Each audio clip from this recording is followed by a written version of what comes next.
ఎందుకు నీలో నువ్వు కలవరపడుతున్నావు? నా జీవితంలోనే ఎందుకు ఈ వేదన?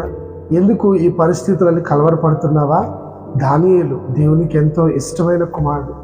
దానియేలు ఎంతగానో ప్రార్థించేవాడు. దానియేలు జీవితంలోనే ఒకానొక దినమున సింహాల బోన్లోనికి ప్రవేశించవలసిన పరిస్థితి వచ్చింది. అయితే దానియేలు సింహాల బోన్లోనికి అనుమతించాడు, కానీ దానియేలుని సింహాల బోనుకి అప్పగించలా. అలాగే షడ్రక్, మేషక్, అబేద్నెగోలు కూడా అగ్నిగుండంలోనికి వెళ్ళవలసిన పరిస్థితి వచ్చింది, కానీ అగ్నిలోనికి దేవుడు అప్పగించలేదండి. ఒకవేళ ఈరోజు ఏ పరిస్థితి బట్టి నువ్వు కలవరపడుతున్నావు, ఏ పరిస్థితిని బట్టి కన్నీరు విడుస్తూ ఉన్నావు, నీ స్థితిగంతంతయు ఎరిగిన వాడు ఆయన. నేను ఆ పరిస్థితిలోనికి అనుమతించాడు, కానీ ఆ పరిస్థితికి అప్పగించాల. ఉన్నతమైన స్థలముల మీద ఉన్నతమైన వారిగా నేను నిలబెట్టాలని ఆయన ఆశపడుతున్నాడు. ఆయన నీ పక్షమున తన కార్యం జరిగించి నువ్వు వెళ్తున్న ప్రతి స్థితిగతులను విడిపించడానికి ఆశపడుతున్నాడు. మరి నువ్వు సిద్ధంగా ఉన్నావు?